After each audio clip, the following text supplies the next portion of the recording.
Hare Krishna svima, dobar dan. Hvala vam što ste došli. Ja ne govorim slovenski, tako ako neko ne razumije hrvatski, možda da neko prevodi, ja mislim da svi razumije, jel? Evo, ja posljednjih 18 godina poučavam vede i kao što se to nalaže svim vedskim studentima, ono znanje koje naučimo trebamo također i dati dalje.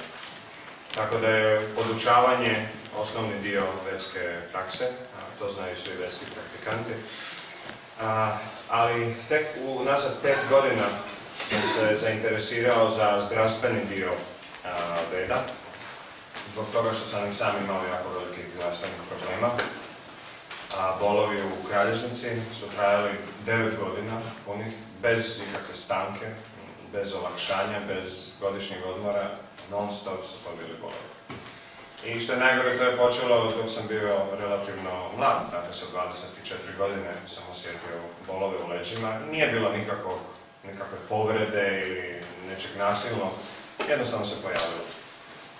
Malo po malo. Nakon par godina su i vrat i ramena bili ukočeni, također bolni svaki dan, onda su počeli kukovi boljeti, noge, stopala, jednostavno se širilo. Ja sam bio u uvjerenju da sam teško bolestan, kao i moj kiropraktičar dok sam živio u Americi, on mi je rekao da imam dosta teško stanje na kralježnici i da bi trebao ići na snimanje, možda čak na operaciju. I nakon 9 godina sam bio paraliziran. 10 dana, leđa su me toliko stisla da nisam mogao uopće se ustati sa poda. I već sam dogovorio magnetsku rezonancu, scan i operaciju. I u tih 10 dana sam, pošto nisam mogao ništa drugo nego se moliti, zamolio Krishna da mi da neki odgovor. Spreman sam napustiti tijelo, ako je to moja sudbina. Ali ako mogu ja nešto napraviti, popraviti, neka mi da neki odgovor. I odgovor je stvarno došao. Odgovor je došao u vidu učenja i rezultata doktora John Sarna. Dr. John Sarna je Amerikanac koji je godinama još od 70-ih proučavao veliku pojavu bolova u leđima kao epidemija. On je baš govorio da je to u to vrijeme počelo biti intenzivno, što odjednom ljudi se počeli žaliti na bolove u leđima. Dakle, on je baš proučavao bolove u leđima i meni je to bilo zanimljivo zato što, naravno, to je moj glavni problem bio. I onda, ono što je on rekao je da naši bolovi nisu stvarni poremećaji u tijelu, da naša kralježnica nije bolesna i da nema problema s našim vratom i ramenima. Čak i ako je kralježnica malo iskrivljena, ako disk malo iskoči van, ako se tekućina malo prelije, ako dođe do takozvanog ukleštenja, ništa to nije nenormalno. On je opisao da kao što semafor nije pokvaren kad je crveno svjetlo. Kad dođemo na semafor i da je crveno svjetlo, onda stanemo, semafor ne radi. Ne, semafor je zdrav. Tako isto i naše tijelo, čak i kad daje bolove, ono zapravo zdravo reagira. A reagira na što? Reagira na potisnute emocije koji naš svjesni um ne želi vidjeti, ne želi osjetiti. Tako, kao što recimo niko od nas ne želi biti izložen javnom pogledu i doživjeti sramotu.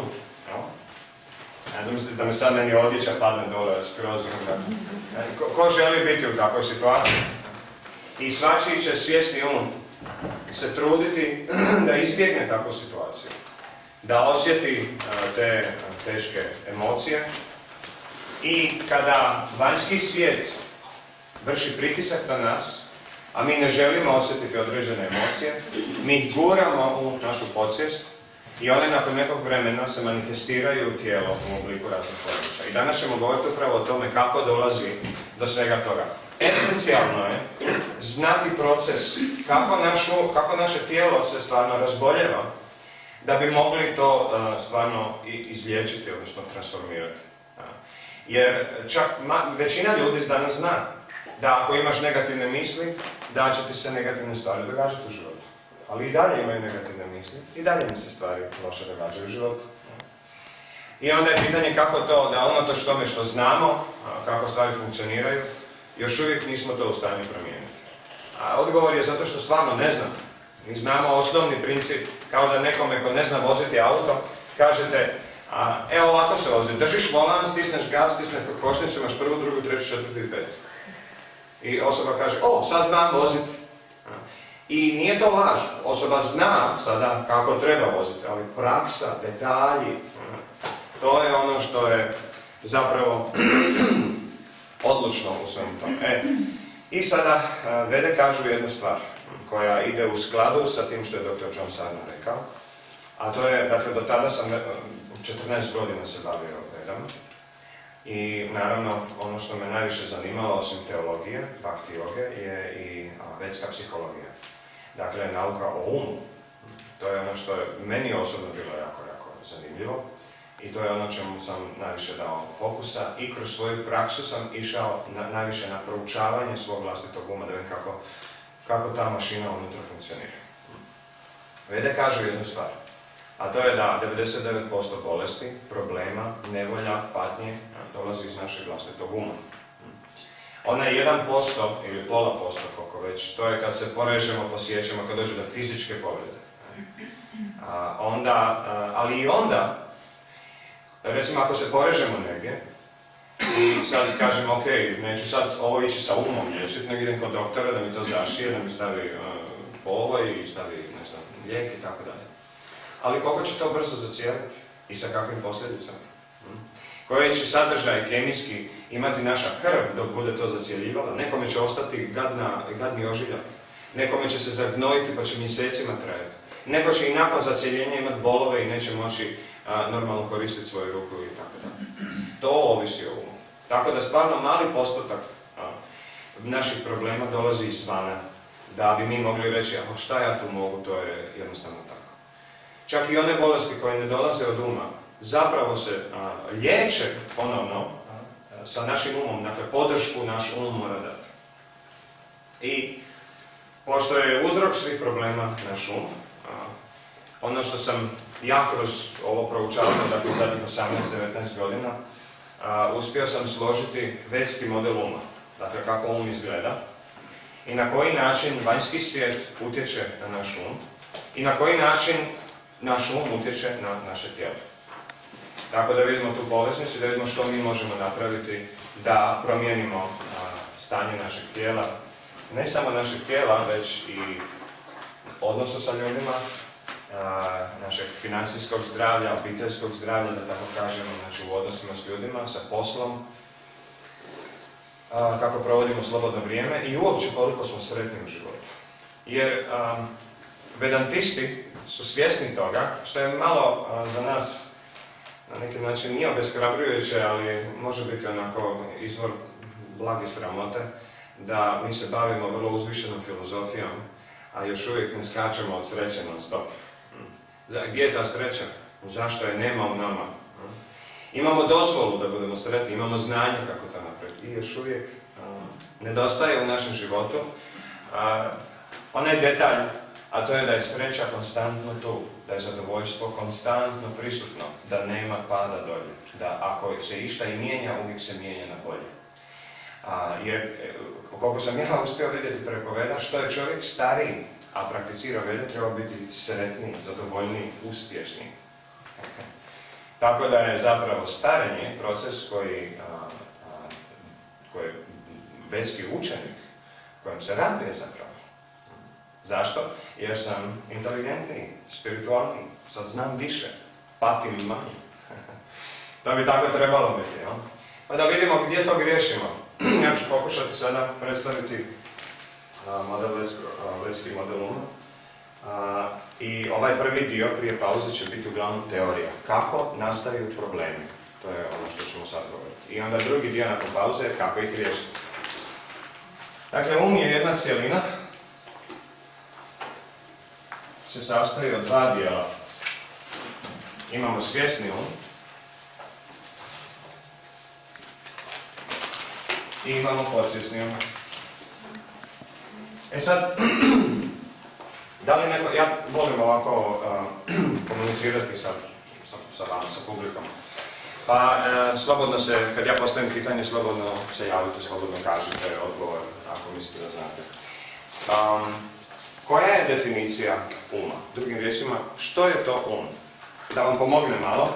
Ako idemo definirati prst, vrlo lako ćemo odmah iz glave izbaciti nekoliko definicija. To je fizički organ na kraju ruke, koji je u grupi od 5 sličnih organa, koji ima sadržaj kosti, mesa, žile, ima tu i tu funkciju, takve i takve pokrete i tako dalje.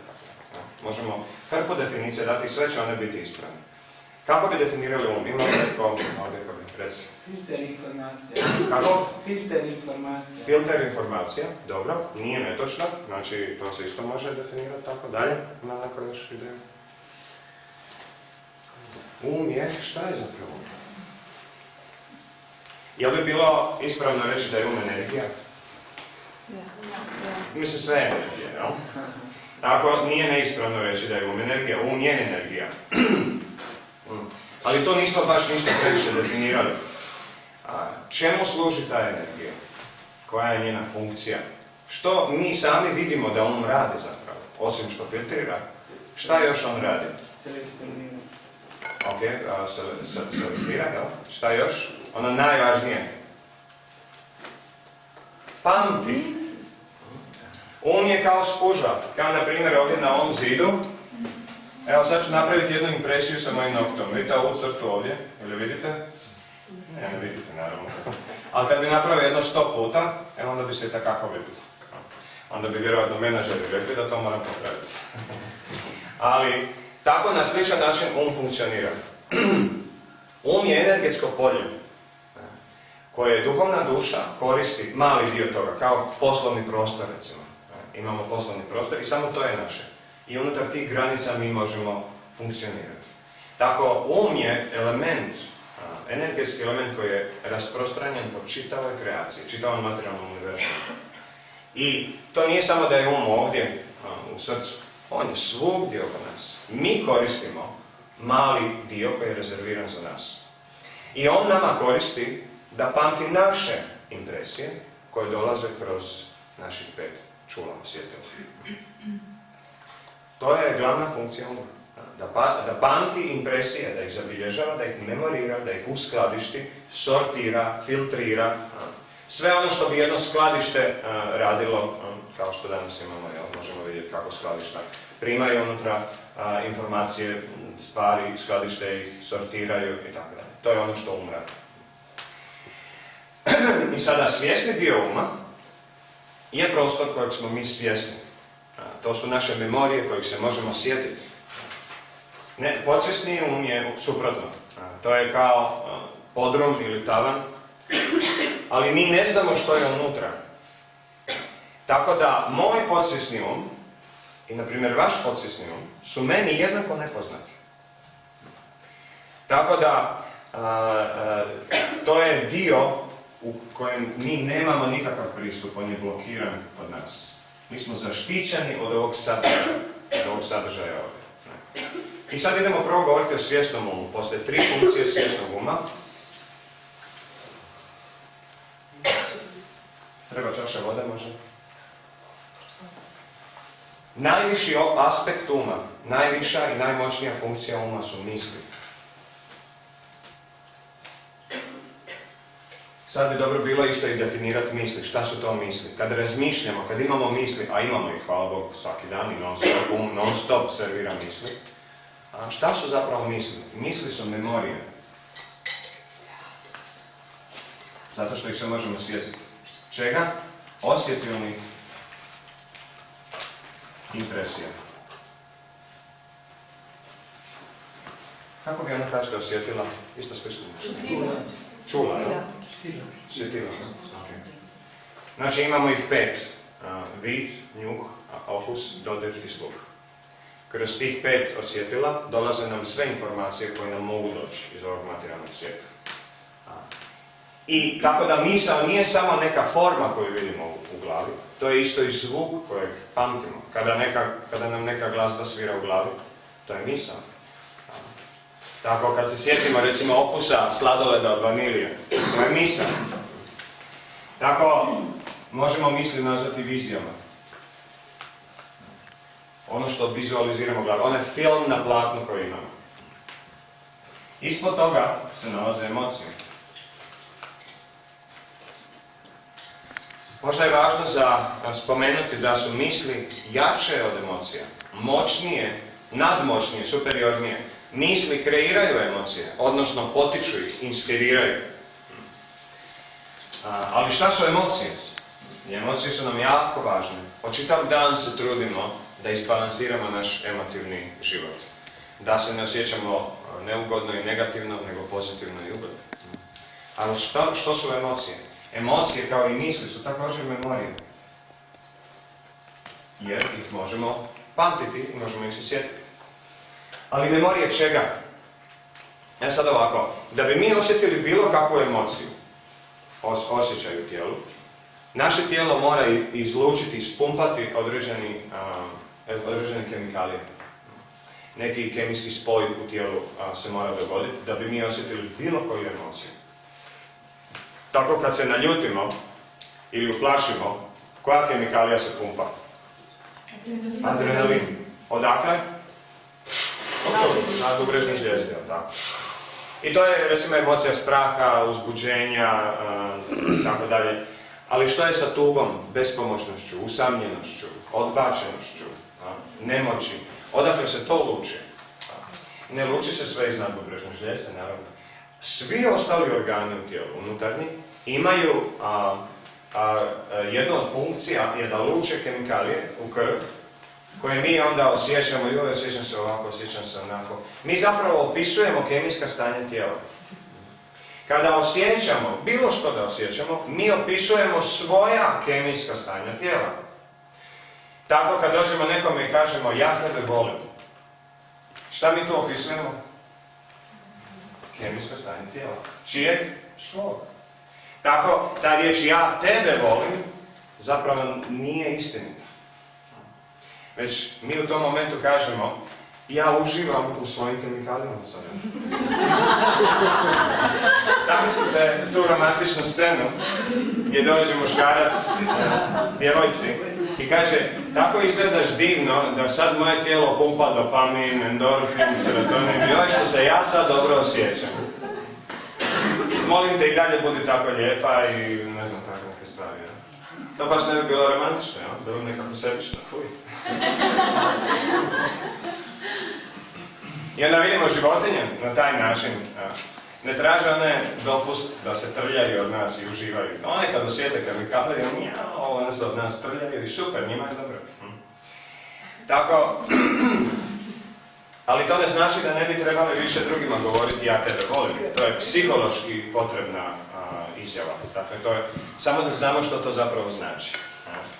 Jer mi često mislimo da je naša ljubav toliko vrijedna i toliko posebna, da bi druga osoba trebala biti zainteresirana za te naše osjećaje. I stoga, mi ćemo djelovati na taj način da inspiriramo drugu osobu da djeluje tako da mi stalno imamo pumpanje ugodnih kemikalija. I onda kad druga osoba nema vremena za to, ili nema više inspiracije, ili više nema energije za to, ti mene ne voliš. Zar ne? Kako znaš da te druga osoba ne voli? Pa nema više dopamina, endorfina i serotonina. Nema melatonina unutra, ja se ne osjećam divno. Mora da me ta osoba više ne voli. Tako, romantična ljubav je uvijek jedna velika laž i varka. I zato često donosi bolove i probleme ljudima u životu.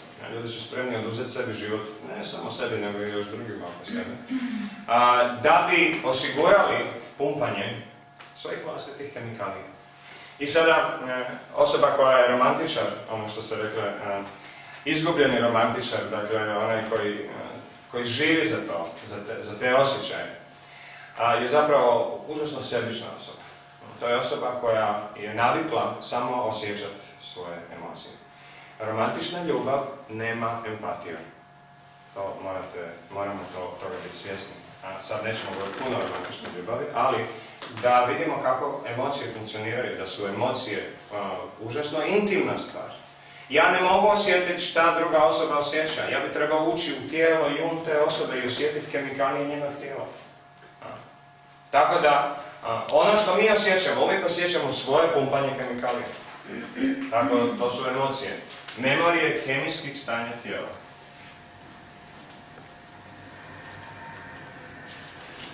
Mi im dajemo fancy imena, ljubav, požuda, pohlepa, strah i tako dalje, i tako dalje. No, međutim, to su samo različite kemikalije. I znamo danas u laboratorijima kemijskim, sve se te emocije mogu proizvesti, staviti u špricu i ubosti u vene, zar ne? I onda će osoba koja je u totalnoj komi, bolesna, siromašna, ostavljena od svih, živi u smeću, kad stavi sebi heroin unutra, ona je na vrhu svijeta. I ne treba joj ništa, ne mora se ni maknuti s tog mjesta, ne mora se vanjska stvar ni promijeniti. Bitno je da je kemikalija unutra. Tako, biti ovisan o pumpanju naših kemikalija je isto kao i biti ovisan o heroinu. Nema velike razlike, što više simptomi su praktički identični. Osoba koja je jako vezana za romantičnu ljubav ima slične, ako ne i gore simptome od osobe koja je ovisna o heroinu. Tako da, smrt je naravno polaganija, što čini to još gorim, ali su simptomi vrlo slični. Sad, koja je razlika između emocije i osjećaja? Evo ovako, daću primjer. Ima neko pitanje? Nismo razumjeli zadnju rečenicu što se rekao. Ovo osjećaju? Razlika između... Razlika između osjećaja i emocije. Sad sam to baš htio o tome govoriti. To je tehnički, dakle nema neke razlike. Mi kažemo osjećaj i emocija. Ali zapravo, na primjer, kad bi ja sada uzeo gumenu zmiju, ovako za leđa, i tu je bacio među vas. Ono što bi se dogodilo vjerojatno je šok, panika, adrenalin, skočio, mi bi osjetili neku vrstu panike i straha. Zašto se to dogodi? Zašto mi ne možemo pričekati prvo da to padne, onda vidjeti, to je gumeno, i poštediti sebe strah. Zato što je rizik da je možda to nije gumeno, jel? I onda u zraku, još dok je zmija u zraku, naše oko je primijeti i kaže, ovo bi mogla biti opasnost, to se zove emocija. To još uvijek nije osjećaj u tijelu, to još uvijek nije kemikalija. To je samo zaključak, emotivni zaključak. Ovo bi moglo biti opasno za mene. U momentu samo bi opasno za mene. I onda, kad on zaključi da je to opasno, pošalje signal u tijelo i tijelo automatski izluči odgovarajuće kemikalije. Tijelo nema svoju vlastitu slobodnu volju. Ono ide prema instrukcijama našeg uma. Kada on kaže pumpaj to, tijelo pumpa to. Tijelo neće reći, zar to nije malo previše adrenalina, halo, neće ovo dobro završiti, nije ovo zdravo za mene. Tijelo je mrtvo, kao ova stolica, nema slobodnu volju. Reagira onako kako mu mi damo instrukciju. Ok. Tako. Ali nije to toliko bitno, ali dobro je znati tehnički, da je osjećaj prvo u umu, zaključak, a tek onda pumpanje u tijelu. I to su dva osnovna dijela svjesnog uma. Vrlo jednostavno, da? Ja ne volim kompleksne teme, ne volim kompleksne sadržaje i kompleksnu nauku, jer zahtjeva jako puno vremena i rizik je da možda ne shvatimo kako treba i potrošimo cijeli život, a možda nismo postigli pravo znanje. Ovo, kako vede, predstavljaju našu psihologiju jako, jako jednostavno. Kad uđemo dublje u to, vidimo da je potrebna praksa da bi stvarno naučili, kao u vožnji auta, iako je sve to jednostavno, imamo 2-3 radnje, još uvijek treba godinu, 2, 3, 5 da bi postali iskusan vozač, zato što ne stojimo samo na mjestu s autom, nek se gibamo po svijet, tako da su uvijek situacije različite. Imamo misli, imamo emocije, kao dvije tračnice. Misli i emocije. Ovako, prugu, dvije tračnice. I uvijek, u svakom momentu, naš fokus kao vlak ide na neke dvije tračnice. Neka misao i neka emocija je uvijek tu i u ovom momentu. I sada, donji dio uma, kao baza, donji dio svjesnog uma je fokus. Ili pažnja. Šta je fokus? Fokus je zapravo samo vremenski period koji mi provedemo na određenoj misli i određenoj emociji. Tako, ako se fokusiramo na nešto, 1/100 sekunde, Mi nećemo se ni sjetiti da smo se na to fokusirali. Fokus mora trajati. Što duže traje, to je bolje određeno. Kada fokus, recimo, ako smo cijeli dan razmišljamo o, ne znam, svom supružniku ili majci i ocu i imamo emociju ljutnje ili zamjeranja, onda možemo reći da nam je fokus ljutnja, zamjeranje, nezadovoljstvo. Možemo reći fokus nam je negativan. Znači, fokus je samo vremenski period naše pažnje. Na što se mi fokusiramo, na što obraćamo pažnju. Tako, ono što je najvažnije ovdje zapamtiti je da je fokus neodređen. On nije pod nikakvim zakonima. To je kompletno slobodan aspekt našeg postojanja. Mi određujemo koju misao i koju emociju ćemo promatrati. Ako ne želimo promatrati određenu misao i emociju, možemo skrenuti naš fokus na druge tračnice, zar ne?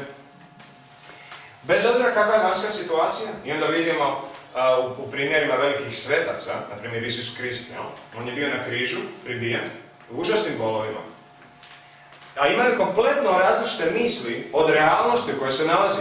Da je on bio realan čovjek, materijalista, onda bi vikao da ga skinu sa križa. Da mu donesu neki sedativ, da mu olakšaju njegovu patnju. No međutim, on je imao sasvim drugi fokus u glavi. Tako, pošto je fokus slobodan u potpunosti, smatra se da ono na što se fokusiramo je ono na što se želimo fokusirati. Ne postoji prisilan fokus. Niko nam ne može narediti na što ćemo se fokusirati. Naprimjer, ja sad mogu reći svima vama, zamislite jednu predivnu livadu. I sada, ako ste vi to zamislili, da li možete reći da ste bili prisiljeni? Ili ste to napravili dobrovoljno? Da li ste mogli vi zamisliti aerodrom, kad sam ja rekao zamislite livadu? Jeste mogli, teoretski? Ja. Evo probajte, ja ću reći zamislite livadu, a vi zamislite aerodrom. Zamislite predivnu zelenu livadu. Je vam pošlo za rukom da skrenete misao? Je. Malo zahtjeva napora, ali se može napraviti. Nije problem uopće. Prema tome, ono na što se fokusiramo je ono što želimo. I onda kad neko kaže, ja ne znam što želim, pa samo obrati pažnju na što se fokusiraš cijeli dan. Ne samo cijeli dan, nego danima, tjednima, mjesecima, godinama. Tako, ima li netko ovdje među nama da se tokom dana fokusira na nezadovoljstvo, razočarenje, ljutnju, strah, tjeskobu? Dignite ruku ako ima neko. Malo ljudi, znači većinom su sveci, ovdje niko nema. Ja, super. Znači, realnost je da se svi mi fokusiramo tokom dana na to. To je isto kao da kažem, koliko žlica otrova uzmete na dan? Ko uzima otrov? Malo, to i tamo ujutro, posebno na večer. Kad me neko naljuti, onda se najedem otrova. Zašto to radimo? Da li su nam ima li netko ovdje ko uživa u ljutnji, nezadovoljstvu, tjeskobi i tako dalje? Mazohisti, ali dignite ruku, ko uživa u tom? Niko, a zašto to onda radimo? Ako znamo da je to slobodna volja i da mi ne moramo misliti o tim stvarima koje su negativne, zašto to onda radimo? Jedini način da to objasnimo, da kažemo da smo mazohisti. Da uživamo u tome, da želimo to. Ali to nije baš tako, pa niko ne želi tjeskobu osjećati. Niko ne želi osjećati odbačenost, nižu vrijednost i tako dalje. Zašto to onda radimo? E sad, kad ne bi bilo podsvjesnog uma, mi ne bi imali objašnjenje. Mi bi mislili da smo mi svi kompletno puknuti. I ne samo to, nego da nas je Bog takvih stvorio, pa je vjerovatno i on puknut. Ko zna šta on sebi radi, ne? Dođemo na Vajkuntu, ako viš da ono, ludo, ono, bijesa, nešto ga je iznerviralo. Džaja i Vidžaja, ga ne slušaju baš i šta. Da, to vidimo da je Vajkunta, znači oslobođeno sveg straha i tjeskobe. I tako, ono što mi radimo u ovom svijetu, mi se zarobljujemo strahom i tjeskobom. Mi sami sebe. To ne radi naša karma, to ne radi Krišna, to ne radi Sotona, to radimo mi svojom vlastitom, slobodnom voljom. kada skočimo sa zgrade, nas gravitacija i udarac o tlo, to su zakoni prirode, to je ono što uništi naše tijelo, ali ko je skočio odatle? To je slobodna volja. To je slobodan odabir. Tako da moramo naučiti razlikovati šta je slobodna volja, a šta je nešto što nam je određeno. Sada, ono što se kaže, ono što dosta ljudi ne razumije pravilno, a to je da, bez obzira što smo u neznanju, naši odabiri su još uvijek slobodni odabiri. I tu ima, ono kad se često bakte pitaju, ali šta je onda karma, ako karma sve živo određuje, naše misli, emocije i sve živo, ne? Ja određujem, i čak i misli i emocije, ja mogu imati negativne emocije, negativne misli i odabrati, ne fokusirati se na njih. Ali ako ja ne znam da to mogu napraviti, to ne znači da nisam slobodan. Osoba koja ne zna da je slobodna i dalje stoji u zatvoru, ali vrata su otključana, nema više nikoga. Ali osoba misli, ne, ja sam još uvijek u zatvoru, ja moram određivati svoju kaznu. Ta osoba je i dalje slobodna. Ne može niko reći, ne može kasnije ta osoba reći, ja sam bio godinu dana u zatvoru, zatvoren, nisam trebao. Ne? Pa da, nisi trebao, zašto si bio zatvoren? A nisam znao, pa nikad nije kriv za to. Dakle, neznanje nije izgovor i stoga ako mi ne znamo da zapravo, fokusirajući se na negativne misli i emocije, mi priželjkujemo to. Mi izražavamo želju što želimo da nam se ponavlja u životu. To je jako važno za shvatiti. Ok, dakle, to je što se tiče svjesnog uma i sada, da ne bi ispali da smo mazohisti, objasnit ćemo osnovne funkcije podsvjesnog uma. Podsvjesni um skladišti, odnosno spremanje, i drugo je izbacivanje.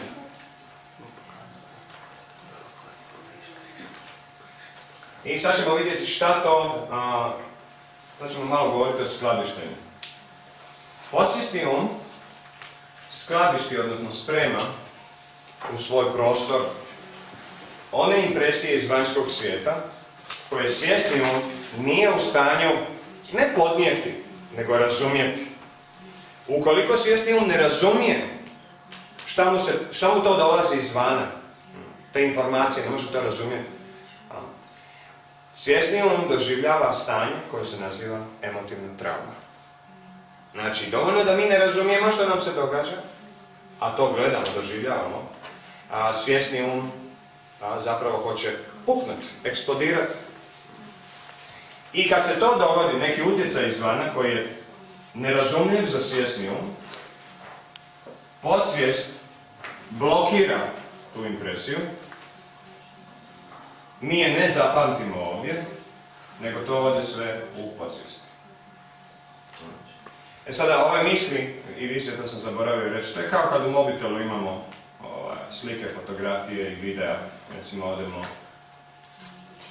u Beč i onda sa mobitelom slikamo svugdje gdje god idemo, vratimo se nazad i pokažemo svojim ukućanima jedno 200-300 fotografija. Oni će imati stvarno dobar utisak o tome kako Beč izgleda.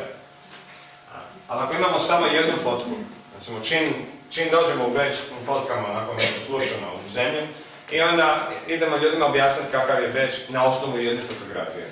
Niko neće ništa razumjeti. Niko neće stvarno doživjeti dobru impresiju. Stoga, za nas je jako bitno da imamo jako puno ovih fotki i videa, jel? I tako isto memorije kemijskih stanja tijela su isto tako informacije koje mi vremenom skladištimo u naš um.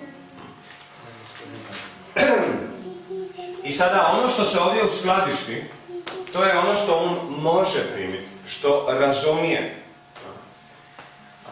Kada ne razumije, ovo se briše i sve što se upisuje ovdje je kemijski spoj koji je bio u tijelu u trenutku traume. I sad ću objasniti kako to ide. Recimo imamo mamu i tatu. To je jedan od najvažnijih utjecaja u našem životu od začeća do otprilike 8. godine. Taj period se naziva hipnoza. Da. Dječja hipnoza, to psihologija moderna isto tako naziva dječjom hipnozom. Postoje dvije vrste hipnoze, jedna je dobrovoljna, kad mi pristanemo da nas neko hipnotizira, druga je biološka, nametnuta, kad nemamo izbora nego biti hipnotizirani. A biološka hipnoza se sastoji u tome da naša inteligencija, znamo da se iznad uma nalazi inteligencija, a tako imamo um, inteligencija je lažni ja. Znači, šta je inteligencija? To su dvije sposobnosti, razlikovanje dobrog od lošeg i snalaženje u novim situacijama. Inteligencija koristi ove ovdje fotkice, sadržaj naših misli, odnosno naše iskustva, da tako kažem, da stvori neki film u glavi. Recimo da neko sad mora ići na WC, a prvi put je ovdje u centru. I nema ovdje memoriju gdje se nalazi WC. Što će inteligencija napraviti kad trebamo ići na WC? Biće blokirani i mi ćemo morati tražiti objašnjenje kako da dođemo do tamo. Tako kad nemamo dovoljno informacija ovdje, inteligencija ne funkcionira. I mi smo ovisni o vodstvu drugih ljudi. Dijete kad se rodi tek, šta ima u svojim iskustvima? Ništa. Prazan um, barem svjesni um. Kompletno prazan. I stoga dijete ne zna razlikovati dobro od loše i ne zna se snalaziti u novim situacijama. Inteligencija je tupa. I vremenom, do 8. godine, kad se dovoljno iskustava na niže ovdje iskupi, inteligencija može stvarati neki konkretni film u glavi. Tako, ako znamo, ako smo već bili ovdje nekoliko puta, onda znamo točno sliku u memoriju gdje je toalet ili temple room ili kuhinja ili bilo šta, šop. I onda ćemo reći, aha, prvo se moramo ustati, pa moramo obuti cipele, pa uzeti svoju jaknu, pa ću onda sići niz stepenice, i onda tako vremenski period ide. I znamo, ovo će trajati 10 sekundi, ovo 15, ovo 4, ovo minutu. Inteligencija na taj način radi plan za nas i mi taj plan slijedimo. Ali dijete to nema. I stoga nema nikakvog plana i nema vremenskog tijeka. Mi imamo vremenski tijek, aha, još pol sata, još 10 minuta. Mi točno znamo koliko je to. Imamo, otprilike, predviđamo koliko bi to moglo biti. Dijete to nema. I stoga dijete u svom umu svaki događaj doživljava kao da će trajati zauvijek. To je ono esencijalno što mi moramo naučiti kad se odnosimo sa djecom. Da svaki doživljaj koji malo dijete doživljava dok je još u hipnozi, za malo dijete ne da izgleda, nego je ono uvjereno da to što sada osjećam, osjećat ću zauvijek. Zato malo dijete, recimo kada kupimo nešto slatko, lizalicu, recimo kupimo djetetu od godinu dana, 2. I sad to dijete malo ide, misli, sad ću uživati i to uživat ću vječno, to je ta ideja. Sad, ovo neće nikad prestati, ovo što ću sad staviti u usta. I onda ide staviti u usta i padne mu lizalica na pod. Koja je reakcija? Koma, kraj svijeta. Dijete u umu misli, nikad više ja neću osjetiti zadovoljstvo koje sam sad trebao osjetiti. I stoga takav plać. Inače bi dijete reklo, mama, kupi mi drugu. To će onda napraviti dijete od 4, 5, 6 godina koje polako izlazi iz hipnoze. Sve će manje žaliti za stvarima koje su prolazne. Zašto? Jer polako dolazi taj vrijeme u inteligenciju, taj vremenska traka, linearno vrijeme. Tako, ako se roditelji, na primjer, svađaju, da vidimo što se događa. Svađa roditelja, mi smo prihvatili to u ovom dobu kao nešto što je normalno, tako? Da li je svađa roditelja normalna? Što bi vi rekli? Ako gleda svaki dan, onda da. Okay. Ali nije. Znači, uobičajena je, ali nije normalna, tako? Ako svađa roditelja nije normalna, što znači da smo većina nas smo nenormalni? A da li možemo to stvarno reći? Pa baš i ne. Mislim, ko za sebe mislim. Evo, još jedan dan u mom nenormalnom životu, idem se nenormalno ponašati jer ja sam nenormalna osoba. Niko tako ne razmišlja. Svi misle, ja sam standard norme. Ja sam kompletno normalna osoba. Vi gledajte, ne ludim, ne rastu mi rogovi, nisam zelen i tako dalje. Tako da, to je konflikt. To je konflikt u svašem umu. Roditelji se svađaju svaki dan, odnosno redovno. I to je normalno, ali u isto vrijeme nije normalno. I onda mi kao odrasle osobe, mi ne možemo stvarno staviti u glavu je li to normalno ili nije. Zato što se odnosi na svih nas. Svi smo mi odgajani od nekih staratelja ili roditelja. I da vidimo šta zapravo konflikt između roditelja radi djeteta. Recimo dijete ima godinu dana, godinu i pol. Što za takvo dijete znači roditelj? Sve. Kompletno sve. Apsolutno što možemo zamisliti. Znači, malo dijete čak i mala beba ima koncept da je ona došla od mame i tate. I mala beba misli, malo dijete misli da nema mame i tate, logično da je bilo ni meni. Kao što mi mislimo na planeti Zemlji, mislimo joj da nema sunca i mjeseca, bye svima nama. Kažu znanstvenici, kad bi sunce nestalo, Zemlja bi bila zaleđena u roku od pola sekunde. Toliko ovisimo o toplini sunca, da bi u sekundi samo se pretvorilo sve u led na ovoj planeti. Život bi samo nestao. Tako mi znamo da smo suncu, mjesecu, planetama oko nas, da smo apsolutno ovisni. Bez toga nema govora. Zamislite da vam neko kaže daćemo ti 100.000 eura, nakon što, ne, 100 milijuna eura, kako nam. 100.000 već danas nije ništa. 100 milijuna eura, ali kad uništimo sunce. Može? Koja mi korist od tih novaca, ako nemam izvor života, ako nemam život. E sad, kad bi mi vidjeli da se sunce, mjesec i zemlja svađaju, da su u konfliktu i da se gađaju meteorima, zemlja onako zgrabi, ne znam, Teksas ili Afriku i onda prema mjesecu, a sunce ono zgrabi jedan dio sebe i prema zemlji, onda nam meteori veličine Jupitera i Saturna lete prema nama. I mi to gledamo, kako bi se osjećali? Koji bi kemijski spoj bio tijelo? Sjetite se ovih filmova katastrofe. Zastrašujuće. Ljudi bi jednostavno živčane slomove doživljavali. E sada, da vidimo, pošto mi imamo inteligenciju i već imamo iskustva i zamišljali smo takve scenarije, možda to i tamo u životu. Neki od nas bi došli do zaključka, aha, sad je kraj svijeta, sad ću se reinkarnirati negdje drugdje. Ili možda idem u duhovni svijet, ili ja majko odo, ja u pakao. Ili neko će reći idem u raj.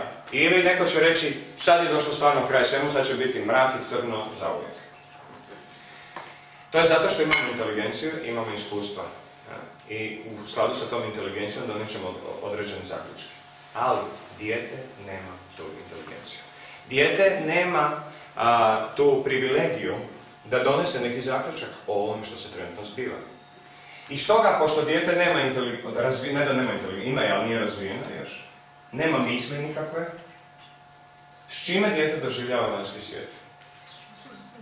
Sa emotivnim dijelom uma. Isključivo. Isključivo sa ovim dijelom uma. I tako kad dijete vidi roditelje da se svađaju, neće dijete pomisliti, aha, tata je malo popio i nije već 2-3 mjeseca dobio plaću, mama je u PMS-u, proće ih za 5 minuta. Koje će dijete doći do takve inteligentno zaključka? Stoga, dijete ono što vidi je, mom svijetu dolazi kraj. I kad to dijete zaključi, naravno pogrešan zaključak, tijelo djeteta, kao naše tijelo kad vidi zmiju, izluči hrpu adrenalina, za svaki slučaj, no? Znači ne mora biti realno, dovoljno da mi pomislimo da je moguće. U djetetovo tijelo se izluče tako zastrašujuće destruktivne kemikalije, koje služe tome da ugasi tijelo, da ubiju tijelo. Jer ako je kraj mom svijetu, šta ću onda ja postojati?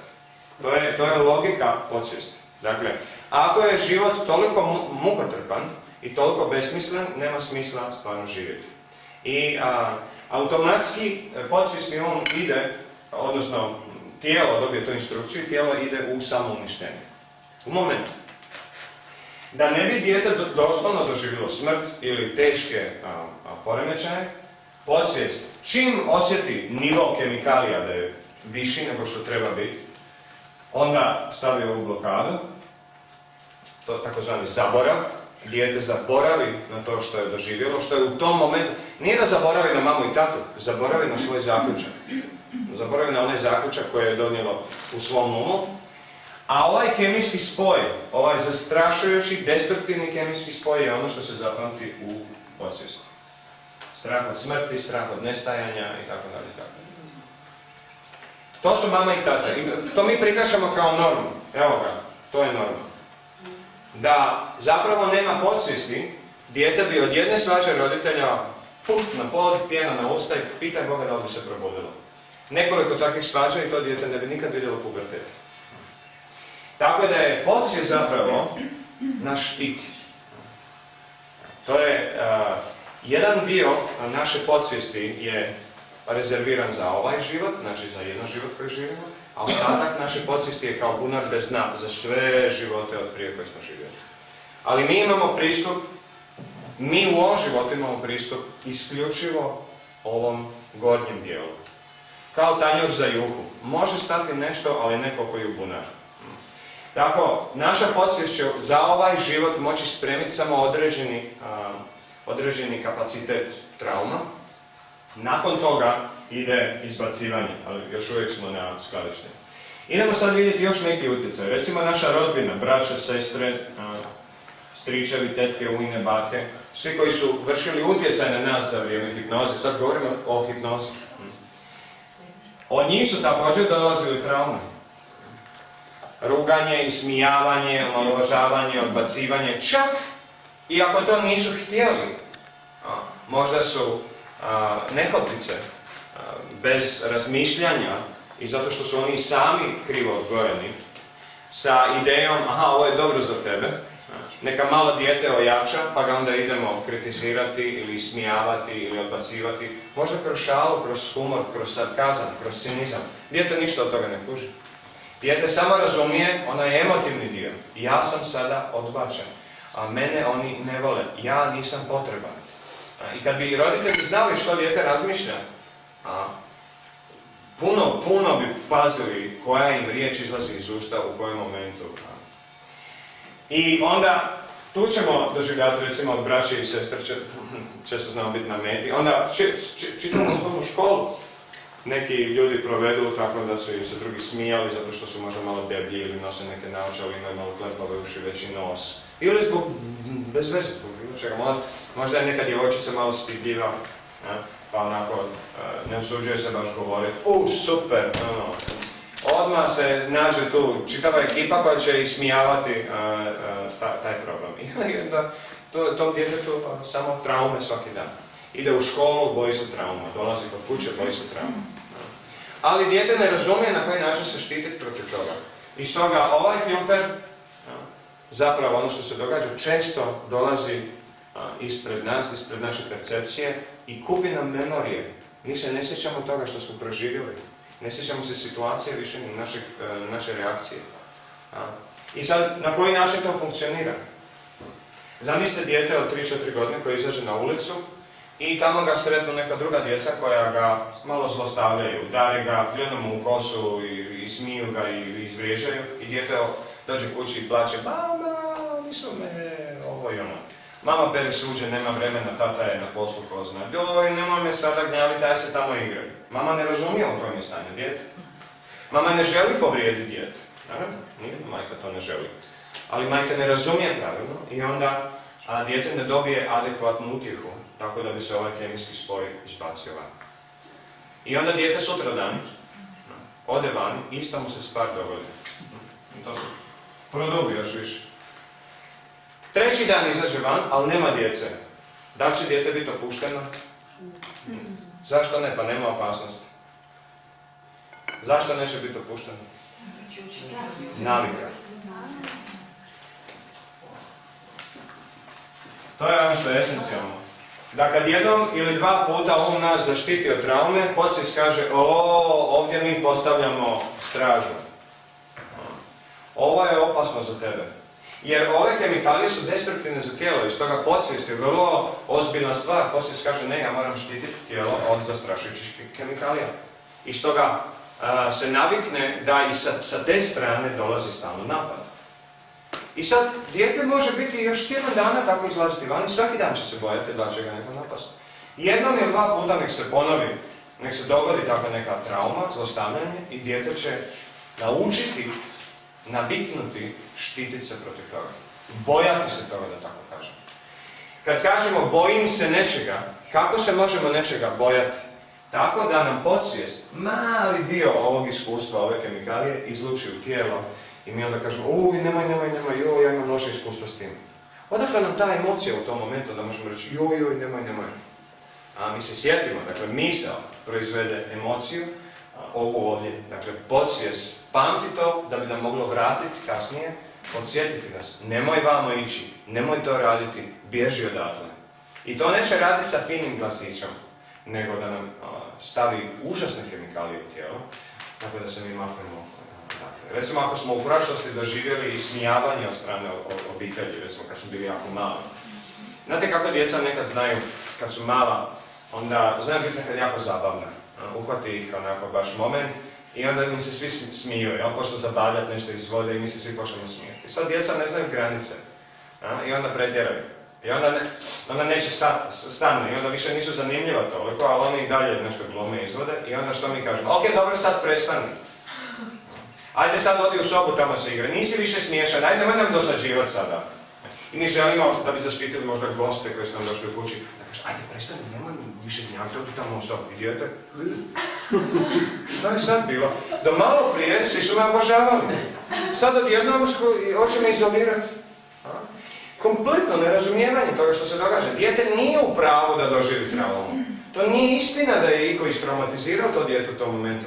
Ali dijete na taj način to doživjelo. I roditelj nije imao dovoljno suptilnosti i obzira i pedagogije i psihologije u glavi da zna, moram sad paziti kako ga odvraćam od ovog uživanja.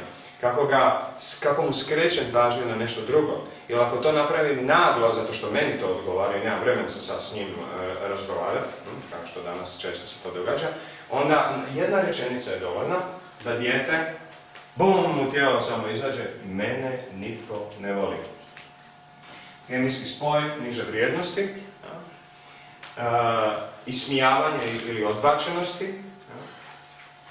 Kasnije, kad imamo 40 godina, ja sad vjerujem da sad nekoga od vas prozovem, izađete van i kažete nešto o sebi, do 5 minuta govorite o sebi. Sigurno da bi srce tu bilo kamike adrenalin bi. Zašto? Odakle? Pa što mi mislimo da će nam se dogoditi? Ako kažemo krivu riječ da će neko nož baciti na nas, da će nas kroz prozor izbaciti, zašto se mi bojimo? Odakle trema?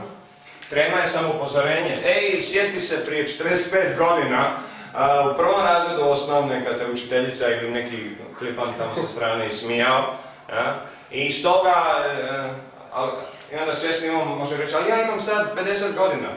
A podsvijest, znate što podsvijest kažeš? Šta su to godine? Podsvijest ne zna za godine. Samo kemijski spoj. I od toga nas štiti. I naravno, kad tremu, recimo kad izvođač ima tremu, da li to ikome pomaže? Trema. Da li to pomaže čovjeku da je bistriji, da zna bolje, da bolje svira, da bolje govori? Ne, upravo suprotno. Dakle, neko bi rekao, to je sabotiranje. A ne sa kuta gledanja podsvijesti. Sa kuta gledanja podsvijesti to je ono, makni se odatle. Nama trema govori samo jednu stvar. Bježi odatle, nemoj to raditi. Taman da znamo da ćemo sad zaraditi 100 milijuna eura, ne znam, ako sad nešto izvedemo dobro i tako dalje. Podsvijest, ne zanima ga uopće to. Tako stvara se navika branjenja. I čak kad nema opasnosti, mi nastavljamo imati štit, da tako kažem, blokadu naše svijesti. Blokada svijesti. Drugim riječima, da bi što manje patili, nama se oduzima memorija. To je poanta. I sada mi možemo reći, ok, pa nisam ja bio toliko istraumatiziran. Moj život, pa dobro, bilo je nešto trauma, ali nije sad kada živimo u središnjoj Africi ili na Bliskom istoku, jel? Moj život je donekle ok. A sad možemo to i provjeriti, recimo. Mene zanima da ovi kemijski spojevi, kad nam onda u neke situacije javljaju da je možda neka nežadnost ili treba bežiti, kako to ide sa instinktima? Instinkt. Dakle, Instinkt je podsvijest opterećena traumama. Kada očistimo podsvijest, podsvijest postaje intuicija. Ne može biti u isto vrijeme jedno i drugo. Ljudi kažu ja imam intuiciju, a ponekad imam instinkt. No, imaš stalno instinkt. Jer ako možeš ikad imati instinkt, znači da imaš strahove, traume. Tako, podsvijest se zove, to skladišni prostor se zove instinktom, kada je prepun strahova. Onda nas strahovi upozoravaju kuda trebamo ići i kuda ne. Tako, trema je instinkt, instinktivna reakcija našeg tijela na osnovu memorije od ko zna od kada. Tako, ono što se događa je, da, to sam rekao, dakle, nama podsvijest zbog trauma koje smo doživjeli, stalno određenu količinu memorije briše iz naše svijesti. I sad idemo to provjeriti. Evo, svako sa svojim umom neka provjeri. Sjetite se kad ste imali 2 godine. Kad ste imali 2 godine ljeto, recimo 10.8. Recimo to popodne ili večer. Da li se neko sjeća točno što je radio, koje misli su bile u glavi, o čemu smo razmišljali? Možda je to malo predaleko, jel? Ajmo prije 2 godine. Točno ovaj datum. 2010. U podne i 5 minuta. Da li neko se točno sjeća koji je moj misao išla kroz glavu? Koja je emocija? Taj minut jedan. Da li neko ima taj film? Znate kao u mobitelu možete otići u mapu 2010. Aha, vidite, tu su fotografije, onda kliknemo, da, vidiš kako je to bilo. Da li neko ima tu mogućnost da prije 2 godine? Ne. Ok. Ajmo danas u 9 sati i 46 minuta. Danas, ima li neko točno viziju te minute, točno o čemu smo razmišljali i koju emociju smo imali? Niko? Da, ja isto. Otprilike, jel? Ok, da li sad vidite što znači 99% memorija da su zbrisane s našim posvješću? 99%. Koliko se mi toga uopće sjećamo? Kad mi od danas ne možemo stisnuti play i vidjeti barem 1 minutu konkretno kako se dogodilo. Ne možemo, zato moramo snimati sve unaokolo. Gdje god da dođemo, super, ajde sam to vidio. Zašto? Zato što znamo da nećemo ništa zapamtiti. Čak i kad su lijepi trenuci, to znači ne moramo mi doživljavati traumu više. Kad se jednom navika stvori, ne moramo mi više doživljavati traume da bi nam brisao čitavo vrijeme. To je navike iz djetinjstva i mi takvi ostajemo do kraja života ukoliko to ne transformiramo svojom vlastitom voljom. Ok, i sada ono što se događa, imamo još jedan utjecaj, to su 3 glavna utjecaja na malo dijete, dakle mama i tata, rodbina, onda recimo đaci u školi, prijatelji na ulici itd. I institucije, imamo dom, imamo školu, imamo religijsku instituciju, imamo grad, urbanu sredinu, to isto utječe na dijete. Onda recimo kod kuće može biti problem u braku i od mama i tata se svađaju, dakle institucije nam daje problem, škola je uvijek problem, bila ispiti, ocjene, trema, strah, učenje. Crkva, odnosno religijske institucije, znamo, često znaju biti prijeteće jako ljudima, ucjenjujuće i tako dalje. Onda urbana sredina, da li ste ikad, roditelji s malom djecom koji su imali, da ste ikad došli u centar Ljubljane i svoje dijete od 1-2 pustili, eto igra se po cijelom sad centru gdje god hoćeš. Zašto ne? Zato što znamo da ne bi dugo preživjelo. Nego, makni se da te ne zgazi, pazi nemoj to dirati, to je otrovno, ne idi tamo, pazi ovo, dijete vjerovatno misli šta je ovo, minsko polje, ratna zona, gdje me ovo, zašto me moji roditelji ovuda šetaju? Šta im je u glavi? I onda od toga dolaze traume, a da mi toga nismo ni svjesni. Mi ne znamo što mala beba misli. Kad kamion prođe 3-4 metra kraj onaj ogroman. A mi u njenim očima ne vidimo ništa. Znate zašto? Jer podsvijest samo briše. Loše. Gdje god se okrene pogled, loše, samo sjecka. Mi prije nego što postanemo svjesni sebe, znači 3, 4, 5 godina koliko. Mi već imamo naviku žestoku, briši sve. Tako da ono što se dogodi je da mi do kraja hipnoze već poprilično ispunimo naš kapacitet za ovaj život. Podsvijest na sve strane.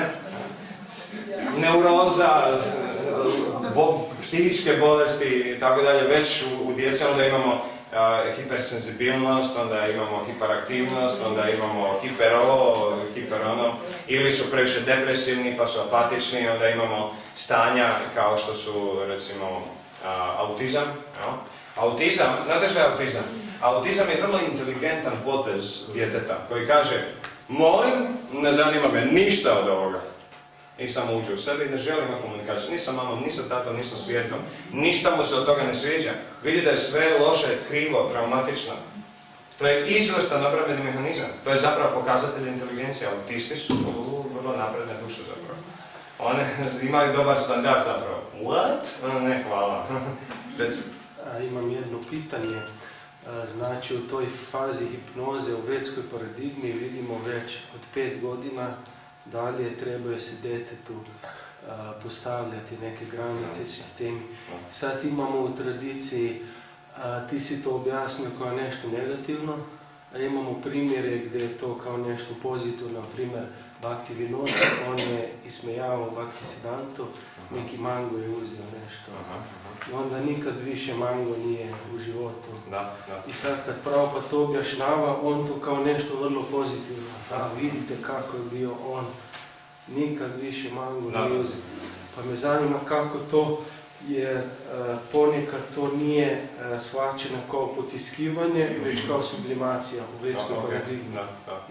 Kako sad to? Na sličan način može biti pitanje da li je onda dobro ponekad istući svoje dijete po guzi. Vede kažu itekako. Ali da li je to trauma? Šta je zapravo trauma za dijete? Trauma je događaj koji dijete ne može shvatiti. Mi njega možemo nalemati svaki dan, propisno. Ali ako mu objasnimo zašto, dijete to neće doživjeti kao traumu. To je ta poanta. Tako da, mi moramo pravilno djetetu objasniti šta mu radimo. Zato je Prabhupada isto rekao da je njegov otac samo jednom istukao, ali da mu je prije toga objasnio, lijepo sjeo ga i rekao, čuj, sad ću te ja dobro namlatiti. Ne volim to raditi, ali moram, to je za tvoje dobro. I onda je vjerovatno mali Abaj, mislim sigurno da ga se pita da li želiš, da bi dijete reklo ne. Ali ne možemo pitati dijete sve šta bi željelo, na što bi više njegov život. Tako da, kada dijete ne razumije zašto je dobilo neku kaznu, to je trauma. Ali ako razumije, to nije trauma. To je ta poanta. Znači, mora razumjeti. Tako, otac mora biti toliko suptilan da zna točno koje će riječi reći, da probudi razumijevanje u djetetu, a ne da ga skreše, da se izviče na njega. To radiš! Dijete, mislim, tamo da ide vatru dirati, mi se dreknemo i dijete ne razumije zašto je dobilo toku kaznu, toliki napad, i onda doživi to kao traumu. Tako da je zadatak roditelja da na nivou djeteta svoga, da objasni ono što mu se događa. Tako recimo, i u najboljoj idili, nekoj idiličnoj atmosferi, recimo dijete živi na selu, nema nikakvih opasnosti unaokolo, fino je zaštićeno, nema toliko puno prostora i igra se sa mačkicom malo, jel? I onda dođe konj i slučajno zgazi to mačiće. I dijete vidi ono, tamo na livadi ono zgaženo krvavo i normalno da će i od toga doći trauma. Ali onda će doći roditelji i reći će, sad je ta mačkica fino otišla u raj sa svojom mamicom i svima i fino se igra i tako dalje, onda će dijete ono... Totalno drugu viziju sad ima u glavi, sad to više nije trauma. Na taj način se trauma iscijeli, razumiješ? Tako da, ok da dijete dobije neku traumu i to uđe unutra. Ali ako mi taj dan, sljedeći dan, sljedećih tjedan, 2, mjesec dana radimo na tome da mu objasnimo pravilno to, pa makar trebalo mjesec dana da dijete konačno kaže sad shvaćam, tu je kraj traume. To je ono što mi u vedskoj kulturi zovemo vigijana. Sad razumijem. Kad shvatimo nešto do te mjere, da onda idemo djelovati i osjećamo olakšanje, osjećamo sreću zbog toga. I još je neko... Ja sam baš to htjela. Kako znaš da je dijete shvatilo? Jer ponekad, dok mu ti objasniš, onda može reći, a možda još uvijek ne zna zašto dolazi neka posljedica. Vrlo jednostavan odgovor. Roditelj mora biti toliko intiman sa djetetom, da zna svaki treptaj što znači na njegovom tijelu. Mi danas nemamo vremena za djecu. Mi dajemo vreme svom tijelu, svojoj karijeri, drugim ljudima, a djecu mislimo da ih samo navijemo i da će oni sama ići kroz život. Tako da sa djecom treba biti jako, jako intiman, posebno majke. Drugim riječima, stalno ih imati na oku, stalno biti oko njih, stalno biti zainteresiran za njihovo ponašanje. Ali ono što se danas događa je da većina roditelja čak i ne želi to priznati, ali roditelji se boje svoje djece. Boje se biti s njima. Teško im je, dosadno im je, naporno im je. Djeca postanu naporna onda kada im mi ne dajemo dovoljno pažnje, onda oni traže više.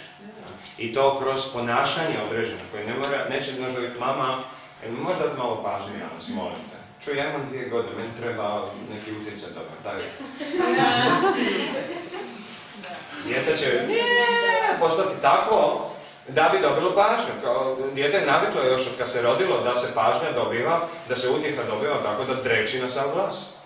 I ako mi to ne razumijemo pravilno, dijete će osjetiti našu energiju. Joj, nemoj vikat, nemoj, glava me već boli, cijeli dan sam radila. Što to briga? Mislim, naše dijete uopće ne želi čuti takve izgovore. Ono treba pažnju, ono želi neku osobu, partnera u životu, kao što mi želimo. Želimo partnera koji nas se razumije.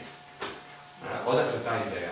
To je romantična ljubav. Želim imati nekoga ko me razumije. Zašto? Zato što nas niko do sad nije razumio. Roditelji nisam dao dovoljno pažnje i mi stalno imamo tu rupetinu i onda tražimo mamicu i taticu u partnerima. Ne samo mamicu i taticu, nego brata, sestru, psihijatra, prijatelja, ljubavnika, Boga, vraga. Zašto? Jer imamo rupe. Nisu nam roditelji bili ono što sam trebali biti i onda se vješamo drugim ljudima za vrat i budi mi ti to. Daj.